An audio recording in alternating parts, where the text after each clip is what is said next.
긴 연휴 보내고 다시 유치원에 출근해서 좀 피곤할 거라 생각합니다. 그래도 이제 정말 실습이 얼마 안 남았습니다. 우리 힘내서 마저 마무리를 합시다. 8장의 내용이 길어서 우리가 지난 시간 8장 1차시, 2차시, 3차시까지 했지만 다 마무리 못했습니다. 오늘 마저 마무리하도록 하겠습니다. 지난 시간 영유아기 스트레스와 자아 탄력성, 유아의 개인적 요인에서 기질, 감각, 관계적 요인에서 부모-자녀 관계, 형제-자매 관계, 또래 관계, 그리고 다양한 가정의 형태에 따라서 나타나는 문제 요인에 대해서 살펴보았습니다. 그 중에서 오늘은 한부모 가정에 대해 살펴보도록 하겠습니다.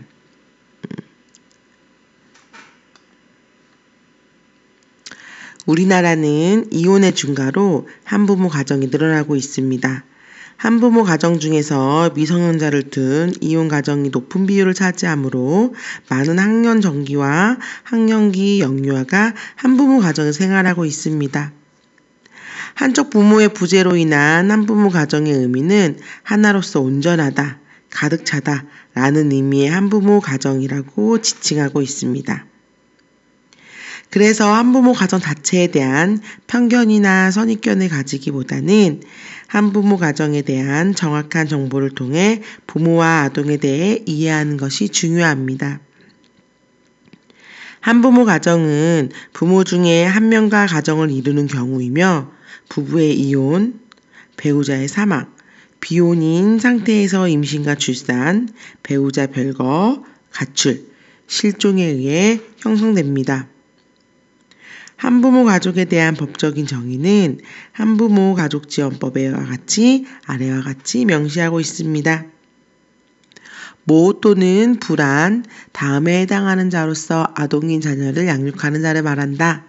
첫 번째, 배우자와 사별 또는 이혼하거나 배우자로부터 유기된 자.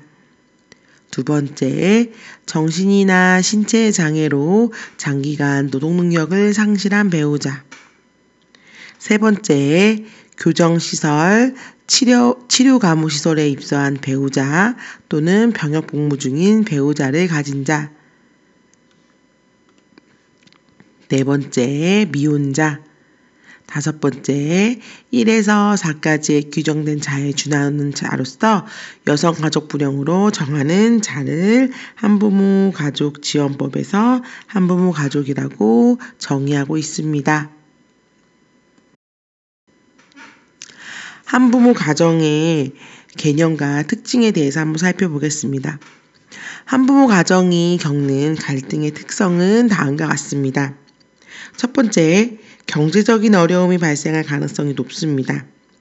한부모 가정 중에서 모자 가정은 노동 취업의 기회가 제한적이고 임금차별과 궁핍이 자녀의 양육 환경에 부정적인 영향을 줄 가능성이 높습니다.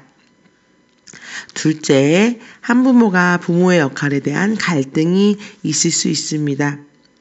한부모는 부모 역할을 혼자서 감내하면서 가정을 책임져야 합니다. 부자 가정의 경우 정서적인 역할을 감당하는 엄마의 부재로 자녀와의 소통, 정서적 안정, 교육, 긍정적 상호작용 등의 부분에서 어려움을 경험합니다. 특히 한부모가 영유아 시기에 자녀를 둔 경우에 세심한 돌봄이 필요하고 안정된 돌봄을 위한 양육자에 대한 지지가 필요합니다. 셋째, 사회적 편견으로 인해 심리적인 어려움이 있습니다.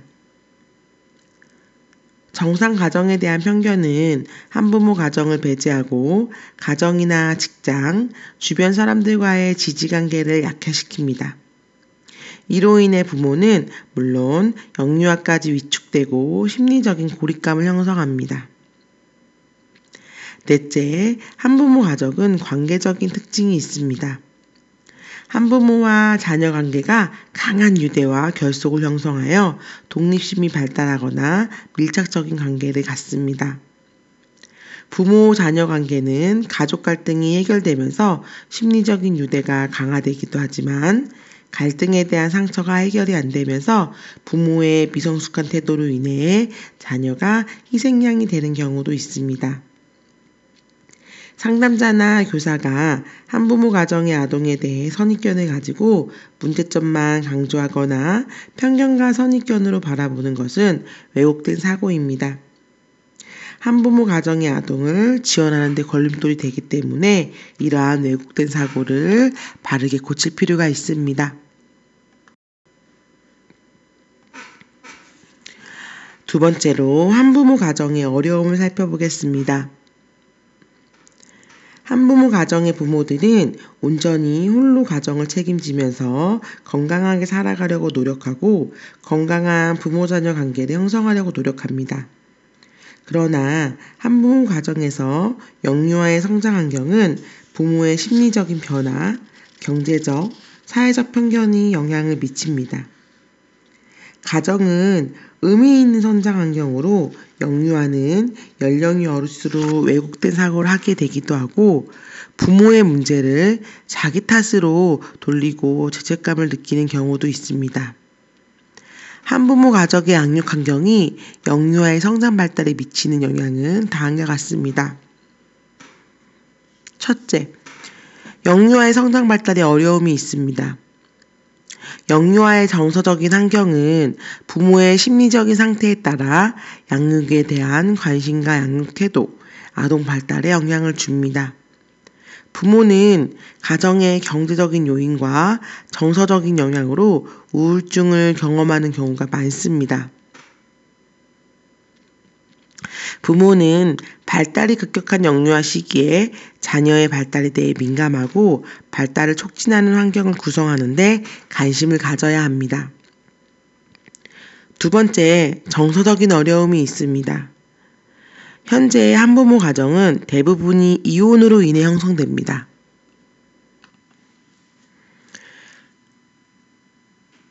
영유아는 이혼으로 한부모 가정이 된 경우 가족의 해체와 불안정한 가족을 경험하였습니다. 한부모 가정 아동들은 정서적 외로움, 정서적 불안, 애정결핍, 위축, 감정표현 수용과 모방의 기회 부족, 경제적 어려움, 부모의 가행보호와 가행기대, 비행 가능성 증가 등의 문제점을 가질 수 있습니다. 세 번째, 사회적 편견과 갈등이 있습니다. 가족 내에서의 사회화 가정은 10세 이전 영유아의 자기통제 형성 및 발달에 결정적인 영향을 미칩니다. 현재 가정 상황에 대한 부모의 긍정적인 인식과 부모 역할이 사회적인 편견과 갈등 속에서 부정적인 영향을 최소화하고 건강한 영유아로 성장하는 데 도움이 됩니다. 한부모 가정의 경우 부모 역할을 지원하는 것은 아동을 잘 양육하기 위한 조건이 됩니다. 상담적 개입은 영유아의 건강한 발달과 동시에 부모-자녀 관계 형성이 필요합니다. 또한 한부모 가정의 부모의 정신건강은 아동을 양육하는 데 중요한 요인이기 때문에 한부모 가정에 대한 가족 지원이나 부모, 아동에 대한 정서적인 지원이 필요합니다. 한부모 가정 영유아의 주 호소 문제는 분리불안, 기간 적응의 어려움, 정서적 불안정과 위축, 부모-자녀 관계 문제, 반응성 애착장애라든지 애착 문제가 있을 수 있습니다. 이러한 한부모 가정의 영유아에게 첫 번째, 발달적인 지원을 할 수 있습니다. 아동기 발달은 매우 중요하고 연령에 맞는 발달 과정과 발달 과업의 수행 과정을 면밀하게 관찰해야 합니다. 한부모 가정의 경우 한부모의 역할이 과중되면서 아동의 발달과 양육에 덜 민감해질 수 있기 때문에 발달 영역에 대한 점검이 정기적으로 이루어져야 합니다. 두 번째는 개별 상담을 할 수 있습니다. 영유아의 발달 과업은 부모-자녀 관계에서 안정적인 애착 형성입니다. 한부모와의 이별 경험은 유아에게 분리와 상실을 경험하게 되므로 유아는 분리불안과 정서적 위축, 우울감을 가질 수 있습니다.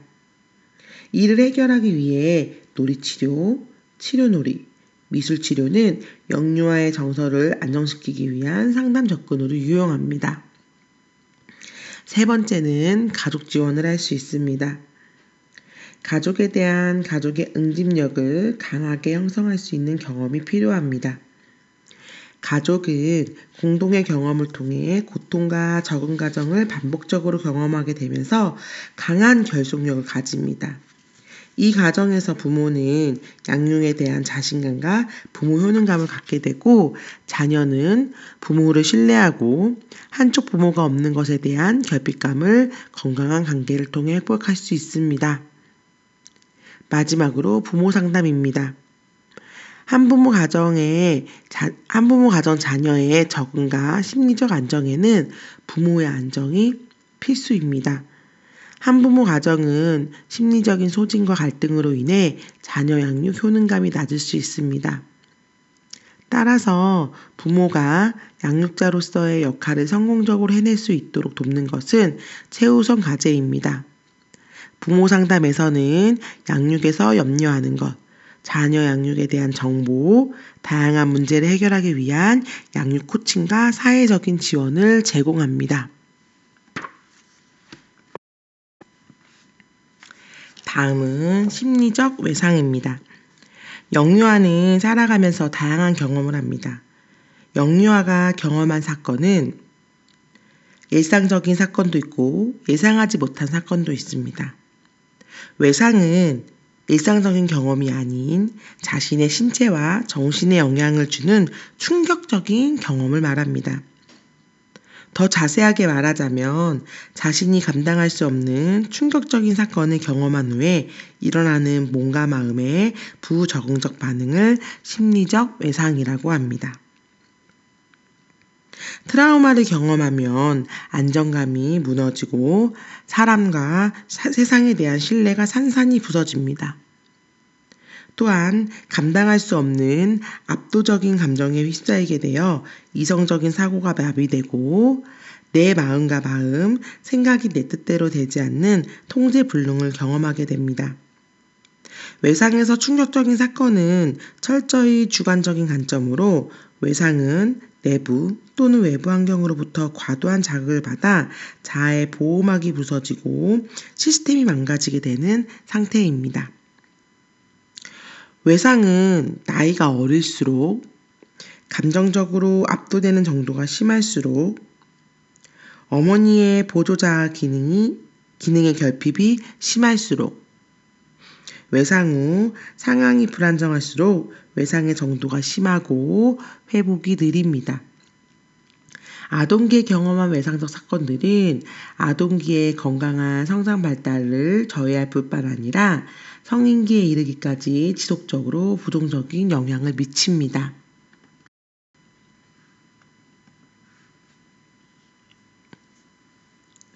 외상 경험이 있는 영유아를 위한 상담적 개입 과정은 다음과 같습니다. 외상 사건이 발생되고 외상 사건이 접수가 되었습니다. 그러면 외상 사건의 내용, 강도, 외상 사건에 노출된 기간, 그리고 외상 사건 발생 빈도, 장소, 그리고 외상을 함께 경험한 사람, 관계, 반응, 그 외상 사건을 겪었던 영유아의 연령, 외상 사건 발생 이후 영향과 증상 등에 대해서 이제 세부 내용을 파악해야 합니다. 두 번째는 외상 사건에 대한 영유아의 반응을 탐색해야 합니다.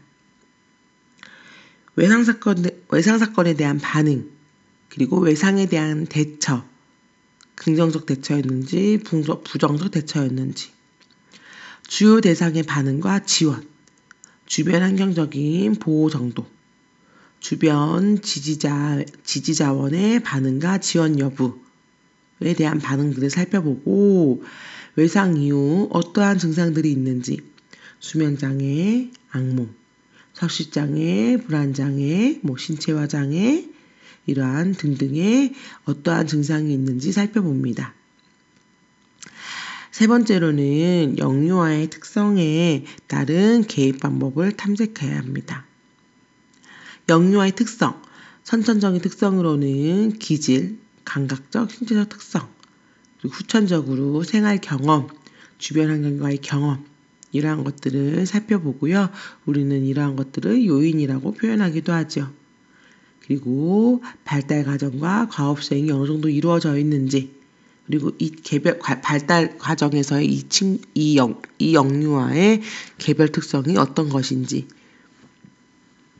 그리고 친구, 또래, 사회, 친인척 관계의 특성과 경험적인 관계의 특성이 어떤지, 그리고 이 경험의 종류가 가정 경험인지, 기관 경험인지, 지역사회 경험인지, 그리고 지지 자원은 어떠한 것들이 있는지, 이러한 것들을 탐색 후 상담 개입 방법을 선택합니다.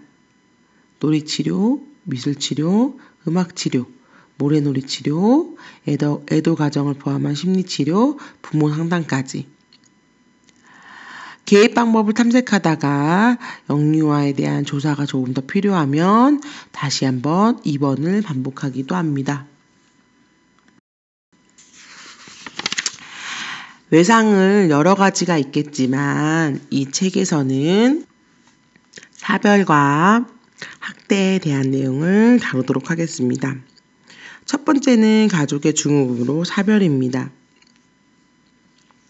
자녀에게 부모는 세상에서 자신을 보호해주는 존재이고 생명을 유지시켜주는 울타리입니다. 부모, 그러니까 보호자, 양육 책임자, 이러한 부모의 죽음은 아이들에게 수용하기 어려운 외상입니다. 폭스는 부모나 형제의 죽음을 경험한 영유아는 성인기에 정서장애가 될 위험이 있다고 하였습니다.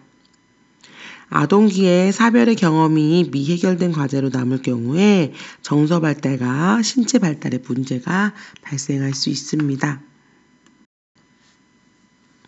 사별을 경험한 영유아는 죽음에 대한 영유아의 인식은 연령에 따라 다릅니다.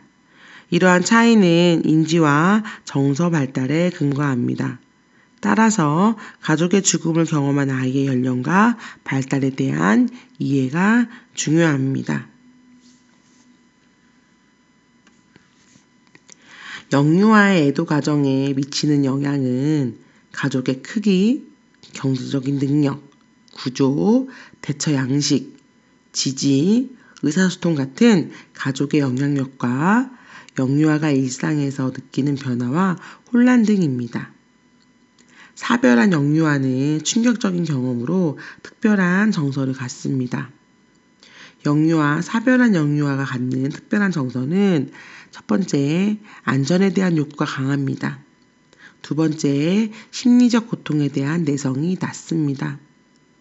세 번째, 성인 역할 모델을 찾기를 원합니다. 네 번째, 감정을 억제하고 혼란을 경험합니다. 다섯 번째, 고인에 대한 추억을 간직하고 떠올립니다. 마지막으로 또래와 다른 것에 대해 굉장히 민감합니다.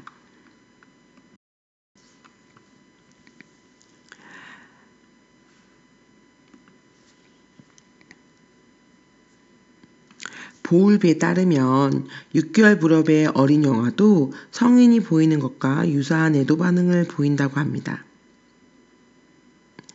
영유아는 죽음의 종말을 이해할 수 있는 능력에 의해 자아의 기능이 성숙해지면서 자아가 발달합니다. 애도 과정은 상실 이후에 애도를 수반하며 주관적인 상실에 대해 감정을 해결하는 과정이고 개인의 상실에 대한 주관적인 상태입니다. 영유아의 상실감을 해결하는 과정은 상실과 사별에 대한 사실적인 이해와 감정까지 수용해야 합니다. 영유아의 사별에 대한 애도를 살펴보면 첫 번째는 1단계로 현실을 수용합니다. 상실을 수용하고 상실에 따른 전형적인 반응, 충격, 저항, 분노, 믿지 못하는 그러한 반응들을 합니다. 이때 주요 방어 기제는 부인입니다. 2단계는 이제 고통을 경험하게 됩니다. 상실에 대한 고통을 직접 경험하며 강렬한 정서를 직면합니다. 이때 신체 증상, 정서적 반응, 상실의 거부 또는 수용하면서 행동 패턴이 생깁니다. 양가 감정, 죽음에 대한 분노, 책임감, 죄책감을 느끼며 이때는 상실에 대한 감정을 인정하는 것이 과업입니다. 세 번째는 환경을 적응하는 것이 목표입니다. 적응의 질은 고인이 가족의 삶에서 했던 역할과 관계와 아동과 관계에 의해 결정됩니다. 특별한 날, 기념일에 고인에 대한 상실감을 반복적으로 경험합니다. 마지막 단계는 현실 삶에서 고인의 자리를 찾아야 합니다. 영유아의 정서적 삶 속에 죽은 부모의 자리를 마련하고 애도 가정은 떠나보내는 과정과 지속적인 관계를 유지하는 방법이 공존합니다. 이 고인이 없는 이 관계에서 새로운 관계를 형성하고 고인을 내면의 자리를 차지하고 한켠에 고인의 내면을 지키고 고인을 경험하고 고인과 접촉하고 추억하고 물건을 간직하는 등 고인의 자리를 마련하는 것입니다.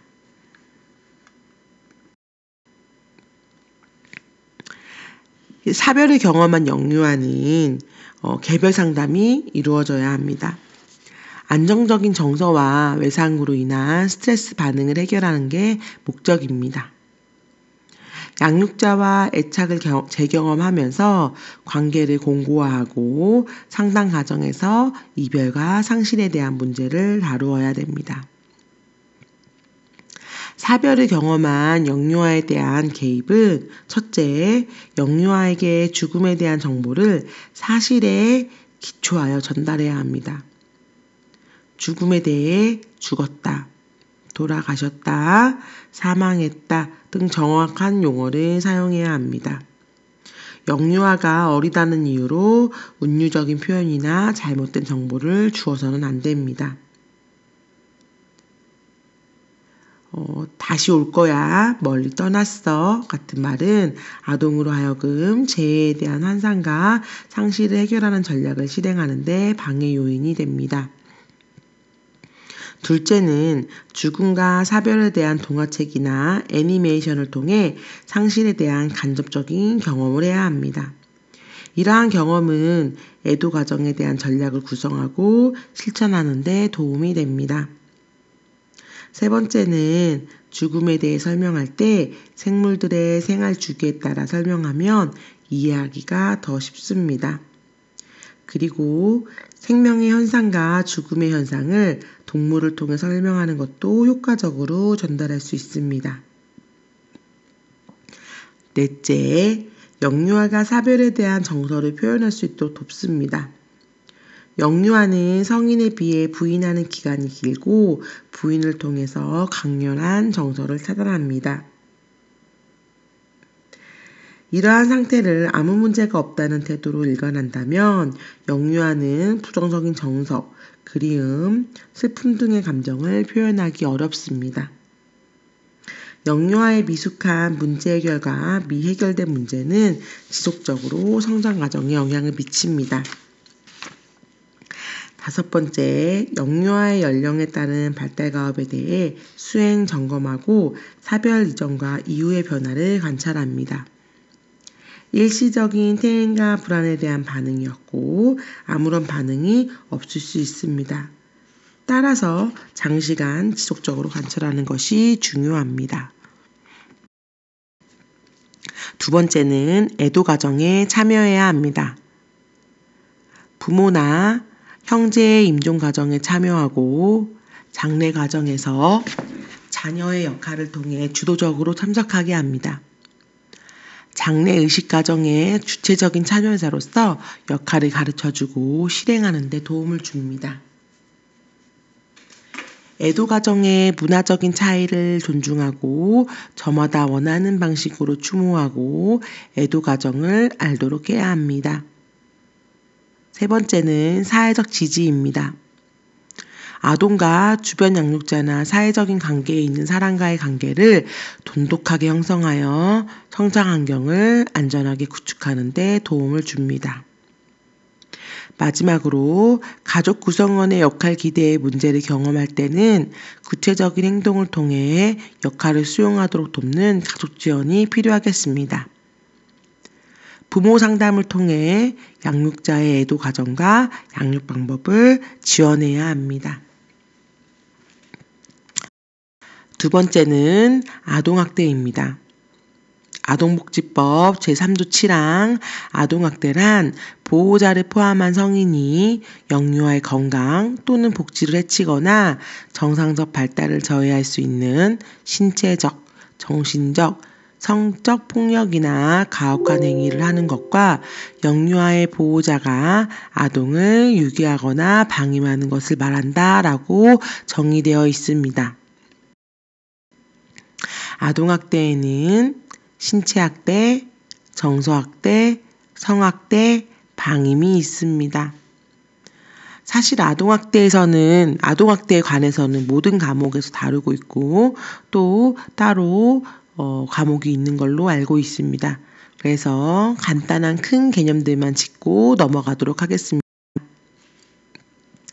아동학대를 경험한 영유아는 다양한 어려움을 겪고 이제 행동적, 신체적 징후, 그러니까 신체 학대를 받았을 때, 정서적 학대를 받았을 때 한 번씩 읽어보시길 바랍니다. 성적 학대를 받았을 때, 방임을 받았을 때 행동적 징후와 신체적 징후가 어떻게 있는지 한번 읽어보시길 바랍니다.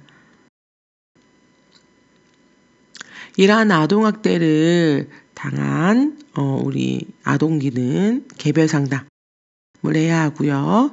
사회적인 지원, 부모 상담을 진행해야 합니다. 그리고 상담을 어떻게 개입해야 하는지 한 번씩 읽어보시길 바랍니다.